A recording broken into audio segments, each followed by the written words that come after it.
요한복음 오늘은 이제 1장 마지막 단원인데요. 오늘 말씀을 통해서 하나님께서 우리에게 주시는 뜻을 또 우리가 잘 분별하기 원합니다. 예수님은 빛이십니다. 오늘도 우리를 비추시는 줄 믿습니다. 내 안에 있는 어두움, 교회 안에 있는 어두움, 세상의 어두움을 비추셔서 주님은 밝혀주실 것입니다. 어둠이 빛을 이길 수 없습니다. 빛이 비춰지는 만큼 어둠은 물러납니다. 예수의 빛이 오늘 우리의 모임에 가득 비춰지기를 간절히 소원합니다. 자신을 감추고 예수님을 드러내고자 했던 요한은 예수님을 이렇게 소개합니다. 우리 1장 36절 말씀을 함께 보겠습니다. 시작. 보라, 세상 죄를 지고 가는 하나님의 어린 양이로다. 어린 양. 양은 이스라엘 사회에서 제물로 바쳐지는 동물이었죠. 잘 아시듯이 속죄 제물로 양이 드려졌어요. 그러므로 양은 누가 준비를 하는가 하면 제사를 드리는 사람이 준비해요. 그런데 세례 요한은 예수님을 보고 지금 뭐라고 말하냐면 하나님의 어린 양이라고 말을 했다는 거예요. 하나님의 어린 양. 여러분, 그 말은 무슨 말입니까? 하나님이 준비한 양이라는 거예요.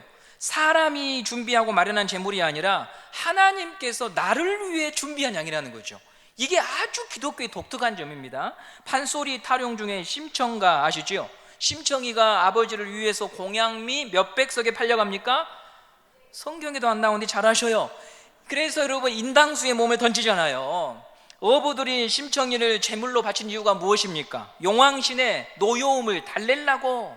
용왕신이 거센 물살로 어부들의 생명을 빼앗아 가니까 용왕신을 달래려고 처녀를 제물로 바친 거예요. 고대 사회에서는 사람을 제물로 바치는 일이 흔했어요. 특별히 바닷가에서는 그런 일들이 아주 많았어요. 신의 노여움을 풀기 위해 동네에서 가장 가난한 집의 자녀를 갖다가 제물로 바쳤어요. 그런데 우리가 믿는 하나님은 자신이 친히 양을 준비하더라. 사람이 지은 죄를 대신해서 하나님 편에서 어린 양을 준비해 오시더라. 그 어린 양이 예수님이었죠. 인간의 몸을 입고 우리 곁에 오신 예수님, 그분이 하나님의 어린 양으로서 우리 곁에 오셨습니다. 성도가 하나님을 아버지라 부르고 예배를 드릴 수 있는 이유는 내가 이제부터 기독교에 입문하여 나는 이제 하나님 믿기로 작정했다, 천만의 말씀입니다. 하나님께서 자신의 아들을 핏값을 통하여 우리를 용서해 주셨기 때문에 우리가 예수를 믿을 수 있는 것입니다. 자녀로 삼아주시고 불러주셨기 때문에 오늘 저와 여러분이 여기서 예배 드릴 수 있는 줄 여러분 믿으시기 바랍니다. 우리는 거저받은 겁니다. 그래서 우리가 여러분 그것을 투자로 뭐라고 말합니까? 하나님의 은혜다. 주님의 은혜는 지금도 이 세상 곳곳에 스며들고 있습니다. 선포되고 있습니다. 예수님은 지금도 은혜를 나누기 위해 사람을 찾아다니십니다. 오늘 본문에서도 예수님은 제자를 찾아다니십니다. 43절 말씀을 보도록 하겠습니다. 43절입니다. 시작. 이틀날 예수께서 갈릴리로 나가려 하시다가 빌립을 만나 이르시되 나를 따르라. 예수님께서 빌립을 보시고 말씀하십니다. 뭐라고 하십니까? 나를 따르라. 빌립이 부르심에 끌려갑니다. 빌립이 예수님을 믿는 과정을 보십시오. 주도권이 누구에게 있습니까? 빌립입니까? 예수님입니까? 예수님입니다. 예수님이 빌립에게 가셨고 예수님이 빌립을 불러주신 것입니다. 오늘도 주님은 찾아오십니다. 신방을 오십니다. 여러분, 이 신방을 받으시기 바랍니다. 말씀의 신방을 받으십시오. 환영하십시오. 하나님이 하실 일이 있습니다. 아멘. 설교하는데 계속 여러분 그 주일에 저희 아내가 했던 말이 생각나가지고 너무 빨라. 좀 천천히. 혹시 오늘 이 자리에 예수님을 아직도 문 밖에 세워둔 채 예배 자리에 계신다면 예수님을 영접하시고 예수님을 믿으시고 하나님의 자녀가 되는 권세를 누리시기를 바랍니다. 아멘. 단 한 분도 여기에서는 여러분 뒤처지지 마십시오. 빠지지 마십시오. 이 권세를 얻으시고 누리셔야 됩니다.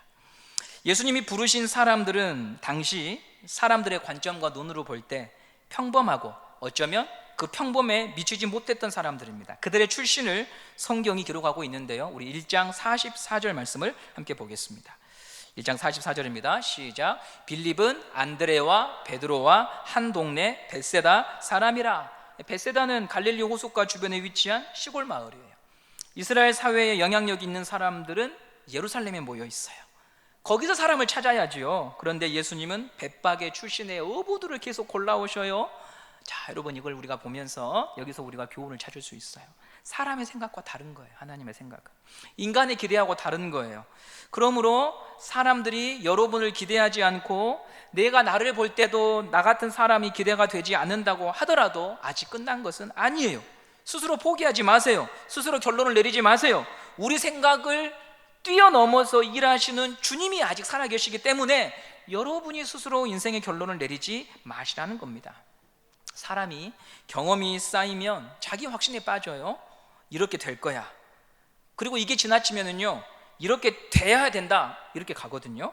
그런데 하나님의 일은 사람의 생각과 다르고 열려있고 개방되어 있기 때문에, 생각지 못한 일이 일어날 수 있기 때문에 우리는 교만이 행해서도 안 되고 단정 지어서도 안 되는 것입니다. 겁을 먹고 단념할 일도 아니고 큰 소리 칠 일도 아닙니다. 누구도 하나님의 일하심을 자기 생각에 가둬놓을 수 없습니다. 우리가 믿고 바라는 것은 주님은 선하시다, 주님은 옳으시다, 그분이 나를 내버려 두지 않으실 것이다, 주님이 우리 가정과 우리 교회를 이끌어 가실 것이다, 나의 인생의 주인이시다, 이걸 믿고 우리는 기다리면 되는 것입니다. 예수님은 빌립을 부르셨습니다.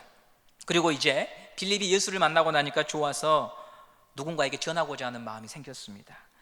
빌립이 지금 그런 마음이에요. 여기서 한 가지 생각해 볼 것이 있는데요, 빌립이 누군가에게 예수님을 전하려고 할 때 예수님에 대해서 다 아는 것이 아닙니다.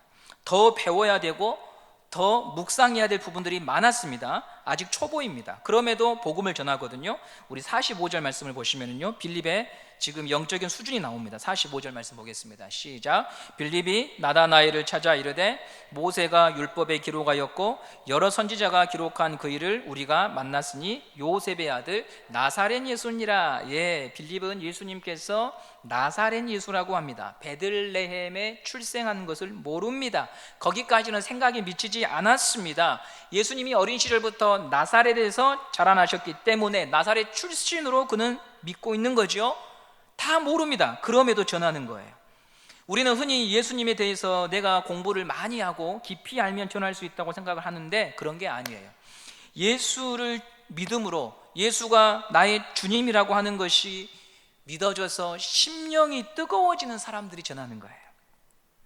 세상의 부와 명예는 우리로 하여금 더 움켜쥐게 하고 그것을 지키기 위하여 신경이 곤두서는데, 복음은 우리의 심령을 뜨겁게 하여서 움켜진 손을 놓고 도와야 될 사람들을 생각나게 하고 기도해야 될 사람들을 생각나게 하고 우는 영혼들이 내 마음에 자꾸 걸리는 거예요.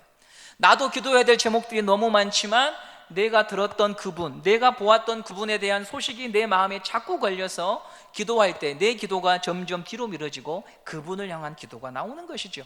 그게 심령이 뜨거워진 거예요. 근본 장례식 때 고인과 가족들이 교회에서 활발히 활동을 하지 않은 분들이었기 때문에 장례식에 참석할 분들이 얼마나 있을까 가늠해 보니까 2명 이상이 되지 않는 거예요. 그럼에도 마음의 부담을 가지신 분들이 참석하시고 위로해 주셔서 감사하게 생각합니다. 거리를 좁혀 오셨어요. 그분들은 이번에 장례를 마치셨던 유가족들은요, 성도의 교제에 들어오지 못하셨던 분들이에요. 자신들이 좁혀오기 어려운 분들이에요. 그럼 누가 좁혀야 됩니까? 우리가 좁혀야 되는 거예요. 좁혀서 가까이 가면 하나님이 예비하신 것을 보게 되는 거예요. 저는 이 좁힌다고 하는 것에 대해서 지난주 설교를 끝내고 다시 묵상을 하는데, 좁힌다고 하는 것, 누군가의 거리를 좁힌다고 하는 것은요, 자기 부인이 되어야 되는 거구나, 이 생각을 했습니다. 자기 부인이 되어야 돼요. 왜냐하면 사람은 본성상 나를 반겨주는 곳, 나에게 이익이 되는 곳, 편한 곳, 친한 곳으로 가려고 하거든요. 남이 가지 않는 곳, 굳이 가지 않아도 되는 곳을 가려고 하면 그 본성을 거슬려야 되거든요. 자기를 부인해야 거리를 좁힐 수가 있습니다. 여러분, 주님을 쫓을 때는 자기 부인이 필요하다고 했는데 그것이 다른 것이지 아니더라. 어떻게 하시면 됩니까? 거리를 좁히시기 바랍니다. 거리를 좁히시기 바랍니다. 빌립은 나다나엘을 찾아갔습니다. 그리고 이렇게 말하죠. 내가 메시아를 만났다. 내가 메시아를 만났어, 나다나엘아. 그러자 나다나엘이 뭐라고 말하냐면요, 46절에 이렇게 말합니다. 우리 46절 말씀을 보겠습니다. 시작. 나다나엘이 이르되 나사렛에서 무슨 선한 것이 날 수 있느냐? 빌립이 이르되 와서 보라 하니. 나다나엘이요, 빌립의 말을 가만히 들어봤는데 자신이 성경에서 보았고 배웠던 메시아 상하고 맞지가 않는 거예요. 가장 마음에 걸렸던 것이 뭐냐? 나사렛 출신이라고 하는 것에 마음이 걸렸어요. 나사렛은 비천한 동네거든요. 구약 성경에서 오실 메시아에 대해서 언급한 선지자들의 말 속에 한 번도 언급이 되지 않은 동네란 말이죠. 그러니까 나다나엘 입장에서는 빌립이 말한 예수가 메시아일 수 없다, 너가 뭔가를 오해하고 있다, 이렇게 확신하게 된 거죠. 나다나엘은요, 상식이 없는 사람이 아니에요. 배움도 있고 당시 시대적 상황을 보면서 깊이 고민한 사람입니다. 그는 빌립의 말을 듣고 이성적인 판단을 내렸어요. 여러분, 우리가 예수님을 전했는데, 믿음의 초청을 했는데 반응이 좋지 않을 때가 많아요. 거절하기도 합니다. 그런데 그것 때문에 실망하지는 마세요. 왜냐하면 그분들 입장에서는 보이는 것이 다 전부이기 때문에 우리 말이 믿어지지 않을 수밖에 없어요. 우리는 보이지 않는 세계를 말하기 때문에 믿음이 없으면 복음을 받아들일 수가 없는 거예요. 우리도 언젠가는 그런 사람이었어요. 내가 속고 있는 건 아닌가? 하나님이 어디 있다고? 자기가 자기를 믿고 살아야지, 이럴 때가 있었잖아요. 나다나엘 입장에서는 당연히 반응이 시원찮아요. 그런데요, 여기서 놀라운 게 뭐냐면 빌립이 와 보라 이렇게 말하거든요. 와 보라. 지금 반응이 부정적이에요. 근데 나다나엘이 따라가요. 이게 여러분 신기한 거예요. 왜 따라갔을까요? 자신의 친구 빌립이 믿을 만한 사람이에요. 빌립이 실없는 소리를 하거나 속이려 드는 사람이 아니라, 그래도 나다나엘의 입장에서 봤을 때 이 빌립이라고 하는 사람은 자기 삶을 성실하게 살아가는 사람이었던 거예요. 그래서 나다나엘은 빌립을 보고 가는 거예요. 자, 여기서 우리가 복음을 전할 때 필요한 게 무엇인가를 다시 한번 생각해 보게 됩니다. 성도는 능력이나 실력보다 사람이 볼 때 괜찮은 사람이어야 된다는 거죠. 아무리 전도지를 멋지게 만들어 놔도요, 사람들은 다른 전도지를 보거든요. 어떤 전도지를 보지요? 나라는 전도지를 보는 거예요. 우리가 성경을 가죽으로 곱게 재본된 성경을 선물을 해도요, 그거 사람들 잘 안 읽어요. 그들은 어떤 성경을 읽냐면 바로 여러분과 저라고 하는 성경을 보면서 예수님을 생각하는 거예요. 제가 11시 예배 때 교육자로서 성도들을 뒤에서 쫙 살피잖아요. 전도사님하고. 한 가지 눈에 들어온 게 있어요. 신기한 게, 봉선동은 이동 인구가 굉장히 많아요. 그래서 저희 교회는요, 저희 교회에 탐방 오신 분들이 많습니다. 겨자씨 교회 갔다가 남문교회 갔다가 저희 교회 오는 게 거의 코스예요. 만약에 대형교회, 이런 큰 교회가 자기에게 부담스러운 분들은 그 다음에 갈 교회가 몇 개 없어요. 남문교회하고 은성교회밖에 없어요. 거의 많이 없어, 이 동네에. 그래서 저희 교회를 찾아오신 분들이 많아요. 그러면 여러분, 이분들이 뭘 보는 줄 아십니까? 성도들의 예배 드리는 자세와 태도를 눈여겨봅니다. 예배 시간에 핸드폰 계속 하고 계신 분들이 있잖아요. 그분들이 유심히 봅니다. 예배 시간에 집중 못 하시고 막 다른 행동하신 분들이 있잖아요. 유심히 봅니다. 또 만일 그 옆에서 하나님 앞에 은혜를 받고 하나님 앞에 예배에 집중하는 성도 있잖아요. 그분을 유심히 봅니다. 그거 보면서 우리 교회의 분위기를 읽는 거예요. 아, 이 교회는 이런 교회구나. 그러니까 여러분, 바로 우리 자신이 전도주이고 우리가 교회의 소개 책자라고 하는 거죠. 나다나엘은 빌립을 신뢰했기 때문에 와서 보라는 말을 듣고 너를 봐서 간다 하며 간 거예요. 너를 봐서. 예수님은 저만치 걸어오는 나다나엘을 보았습니다. 그리고 나서 예수님이 이제 뭐라고 하시냐면 47절에 이렇게 말씀하십니다. 47절입니다. 시작. 예수께서 나다나엘이 자기에게 오는 것을 보시고 그를 가리켜 이르시되 보라, 이는 참으로 이스라엘 사람이라 그 속에 간사한 것이 없도다. 예수님은 나다나엘을 향해서 너는 참 이스라엘이야 이렇게 말해요. 그 말은 거짓 이스라엘이 있다는 거죠. 현재의 이스라엘은 혈통상으로는 이스라엘이지만 하나님 보시기에는 참이 아닌데 너는 정말 참된 이스라엘 백성이구나 이렇게 말씀하셨어요. 나다나엘은 자신을 꿰뚫어 보시는 예수님과의 첫 만남에 깜짝 놀라며 이렇게 질문을 합니다. 48절입니다. 48절 읽어보겠습니다. 시작. 나다나엘이 이르되 어떻게 나를 아시나이까? 예수께서 대답하여 이르시되 빌립이 너를 부르기 전에 무화과 나무 아래에 있을 때에 보았노라. 놀라운 말씀을 하세요. 야, 나다나엘아, 빌립이 너한테 찾아가서 내 얘기하기 전에 나는 그 전부터 너를 알았다. 맞습니다. 예수님은 우리를 보고서야 아시는 분이 아니고요, 그 전부터 아십니다. 이름을 알고 계셔요. 이름을 안다고 하는 것은 그의 생애 전체를 알고 계신다 이 말이에요. 하나님이 오늘 저와 여러분을 아십니다. 여러분 믿으십니까? 여러분, 하나님이 저와 여러분을 아시고 하나님이 저와 여러분의 피난처와 도움이 되어 주실 거. 이걸 여러분 우리가 믿을 때 평안이 있어요. 제가 오늘 새벽에 이런 이야기를 드렸어요. 새벽에 저희 대청부에 이번에 전역한 친구가 하나 있거든요. 근데 이 친구가 군에 입대할 때 2년 전에 저희 대청부에 장교가 한 명 있었습니다. 대위가 31사단. 근데 이 장교가 이제 막 군에 입대하는 이 청년에게 입대하기 전에 같이 이야기 나누면서, 야, 네가 가는 28사단에 내 동기들이 많이 있거든. 너 너무 힘들면 형한테 언제든 연락해. 이렇게 한 거예요. 그러니까는 든든한 거야. 훈련소 들어갔는데 나는 힘들면 어떻게 하면 됩니까? 형한테 연락하면 돼. 그러면 형이 날 봐줄 거거든. 근데 한 번도 연락을 안 했어. 다행히 잘 겪었어. 이 저녁에 갖고 와서 하는 말이 저한테, 목사님, 그 말이 저한테 얼마나 힘이 됐든지 모릅니다. 제가 그 이야기 들으면서, 맞아, 하나님이 나의 하나님이라고 하는 사실이 믿어지면 우리 안에 환난과 어려움이 있어도 평안이 있는 줄 믿으시기 바랍니다. 하나님이 믿어지면 여러분 우리가 평안이 있는 거예요. 오늘 48절 말씀에 예수님이 나다나엘을 아신다고 말씀하셨고, 또 희한한 표현이 나와요. 48절에 나다나엘이 무화과 나무 아래에 있을 때 보았다고 하시거든요. 무화과 나무 아래에 있을 때.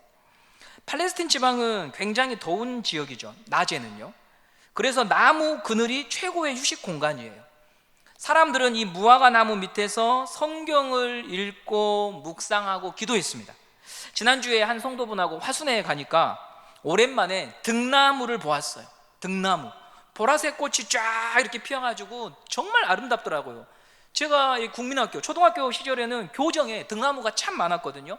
벌도 있고 등나무 밑에서 친구들하고 놀고 했던 것들이 떠오르는데요, 이스라엘 사람들은 이 무화과 나무 아래에서 성경을 읽고 이야기하고 기도했어요. 예수님은 무화과 나무 아래에 있는 나다나엘을 보았다고 말씀하셔요. 너가 이 시대를 보면서 걱정하고 고민하고 아파하며 탄식했던 것을 예수님이 봤다는 거예요. 너의 마음속에서 고민하고 감추고 있었던 여러 가지 질문과 의문들을 힘들어하고 아파할 때 나는 그것을 다 봤다, 이 말씀 하시는 거예요. 여러분, 오늘 여러분들도 어쩌면 아픈 마음을 가지고 나온 성도님들이 계실 거예요. 왜냐하면 인생은 하루도 쉬운 날이 없잖아요. 할머니는 할머니대로, 저희 주한이는 이렇게 말해요. 아빠, 왜 토요일하고 일요일은 이틀밖에 없어? 토일, 월 이러면 좋잖아, 이러거든요. 학교 가기 힘든 거야, 싫은 거야. 늦잠도 자고 좀 이러면 좋겠는데 월화수목금 하고 토요일이니까 너무 자기는 불만인 거예요. 오늘 여러분들도 마음에 고민과 근심과 걱정이 다 있으시잖아요. 그걸 하나님이요 아신다는 것입니다. 믿으시기 바랍니다. 그리고 여러분, 무화과 나무는 어떤 나무냐면 메시아와 관련되어 있는 나무거든요. 스가랴 3장 10절에 이런 말씀이 있어요. 스가랴 3장 10절입니다. 시작. 만군의 여호와가 말하노라, 그날에 너희가 각각 포도나무와 무화과 나무 아래로 서로 초대하리라. 여기서 그날에 너희가 초대한다, 이 말은 뭐냐면 메시아가 올 때 이 땅에 평화가 임하여서 서로 풍요로움을 맛보게 될 것이다. 그게 바로 무화과 나무가 가지고 있는 하나의 상징성입니다. 그러므로 나다나엘이 무화과 나무 아래에서 고민하고 있었다, 이 말은 무슨 말이냐면 이스라엘의 구원에 대하여 예수님은 언제 오시는가, 약속된 분은 언제 오시는가, 그것에 대하여 질문하고 기도하고 탄식했던 거예요. 당시 상황은요, 성전에서는 종교 지도자들이 권력을 가지고 악의 다툼하고 있었거든요. 그것을 보면서 실망했어요. 민중들은 실망을 했어요. 그러나 나다나엘은 그것에 대해서 실망한 만큼 하나님께로 더 질문한 거예요. 하나님, 이 땅을 이대로 내버려 두시렵니까? 하나님, 이스라엘을 이대로 내버려 두시렵니까? 하나님, 교회를 이렇게 놔두시겠습니까? 하나님, 제 인생을 이렇게 가만히 놔두시겠습니까? 라며 하나님께 탄식했던 사람이었던 거죠. 그걸 하나님이 아셨다는 거예요. 자, 보십시오. 하나님의 마음이 지금 어디를 향하고 있습니까?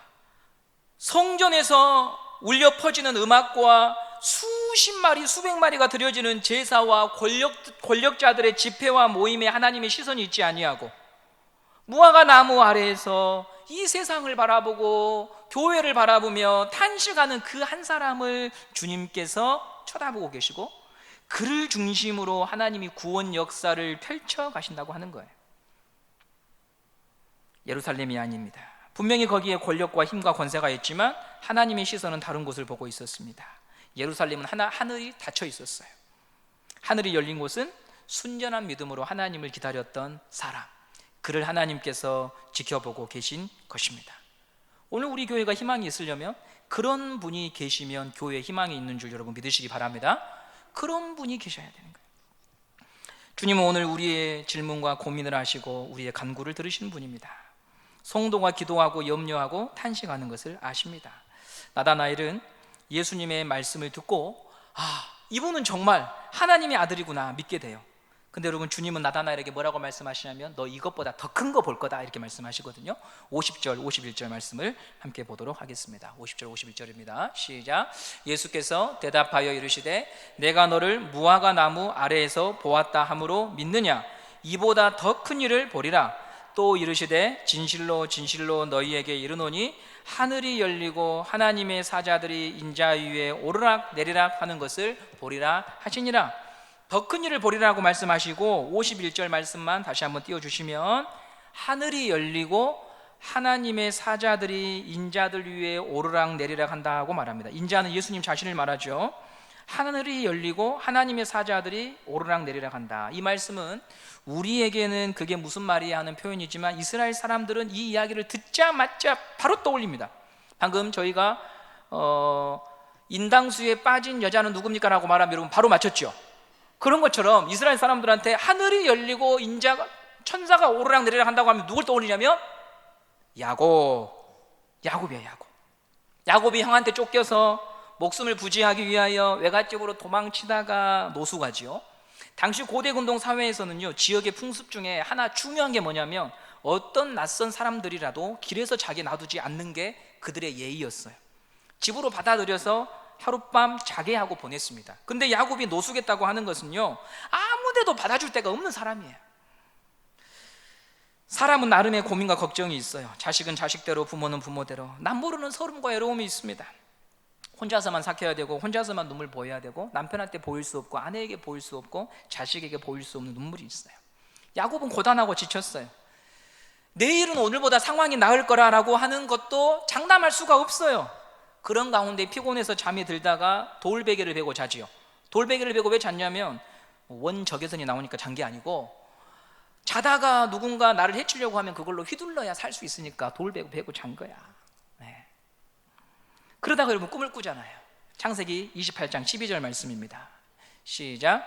꿈에 본즉 사닥다리가 땅 위에 섰는데 그 꼭대기가 하늘에 닿았고 또 본즉 하나님의 사자들이 그 위에서 오르락 내리락 하고, 사닥다리가 하늘에서 아래로 내려왔어요. 여러분, 사닥다리는 어떤 도구입니까? 아래에서 위로 올라가는 도구죠. 근데 여기서 사닥다리는 어떻게 사용돼요? 하나님이 우리 곁에 오시는 도구더라. 그 사닥다리가 누구예요? 예수 그리스도더라. 예수님은 하늘과 땅을 연결하시고 땅만 바라보고 땅에 매여 사는, 자기 힘으로는 절대로 이 인생의 문제를 해결할 수 없는 자를 향하여서 우리 주님이 내려와 주셨다고 하는 것이죠. 야곱은 꿈속에서 이 하나님을 뵙고 정말 놀랐어요. 야곱은요, 기독교 가정이잖아요. 할아버지가 누구예요? 아브라함. 아버지가 누구예요? 이삭이에요. 그 다음에 야곱이잖아요. 기독교 가정이에요. 날마다 즐거운 우리 가정, 기독교 예배드린 가정인데 야곱은 하나님 안 믿었거든요. 그러니까 꾀를 부렸죠. 아버지 재산도 훔치고 형도 속이고 그래서 쫓기고 도망쳤잖아요. 근데 하나님이 나타났어요. 왜 놀래느냐? 하나님은 우리 아버지처럼 믿음 좋으신 분하고 함께 있는 분이지 라고 생각했거든요. 근데 하나님이 자기에게 나타난 거야. 그래서 놀란 거예요. 하나님이 어떻게 나를 쫓아오실 수가 있지? 어떻게 하나님이 나 같은 사람하고 함께 있을 수 있지? 이게 너무너무 놀라웠던 거예요. 하나님은 하나님의 어떤 그 백성들에 대한 자기 상이 있을 텐데 나 같은 사람은 하나님의 백성이 될 수가 없는데 세상에 나를 쫓아오시다니, 나와 함께 하시다니. 28장 16절 야곱의 고백입니다. 시작. 야곱이 잠에서 깨어 이르되 여호와께서 과연 여기 계시거늘 내가 알지 못하였도다. 하나님이 여기 계시는구나. 나 같은 사람하고 함께 하시는구나, 나를 쫓아오시는구나, 야곱이 놀라워했던 거예요. 그래서 거기서 이것을 기념하여 돌을 쌓지요. 돌을 쌓고 그곳을 뭐라고 지명을 붙이냐면 베델. 베델 교회 아시죠? 여기서 나온 거예요. 베델, 하나님의 집이다.